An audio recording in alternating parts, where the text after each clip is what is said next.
வருடந்தோறும் வயலில் உழைத்து உணவளிக்கும் பசு மற்றும் காளைகளுக்கு நன்றி செலுத்தும் விதமாக தைத்திருநாளில் 2ஆம் நாள் அன்று உழவர் தினம் கொண்டாடப்படுகிறது.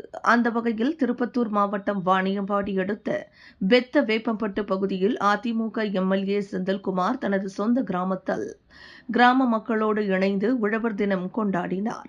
அப்போது பசு மற்றும் காளைகளுக்கு வர்ணம் பூசி அலங்கரித்து பின்னர் சிறப்பு பூஜை செய்து வழிபட்டனர்.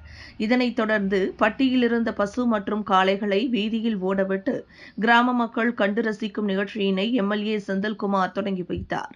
இதனைத் தொடர்ந்து கிராம மக்களுக்கு அன்னதானம் வழங்கி சிறப்பித்தார். இந்நிகழ்ச்சியில் முன்னாள் ஒன்றிய குழு பெருந்தலைவர் கோபால் மற்றும் இஸ்லாமிய கிறிஸ்தவ மக்களும் பலர் கலந்து கொண்டு சிறப்பித்தனர்.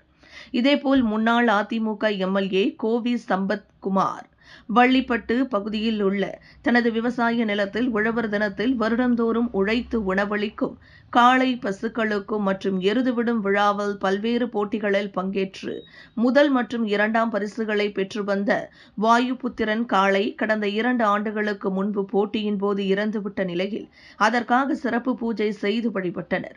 நிகழ்ச்சியின் போது வாணியம்பாடி நகர கழக செயலாளர் சதாசிவம், ஆலங்காயம் பேரூராட்சி கழக செயலாளர் சிவக்குமார், ஒன்றிய குழு உறுப்பினர் பிரபாகரன் உள்ளிட்ட கழக நிர்வாகிகள், கிராம மக்கள், இளைஞர்கள் பலர் கலந்து கொண்டு சிறப்பித்தனர்.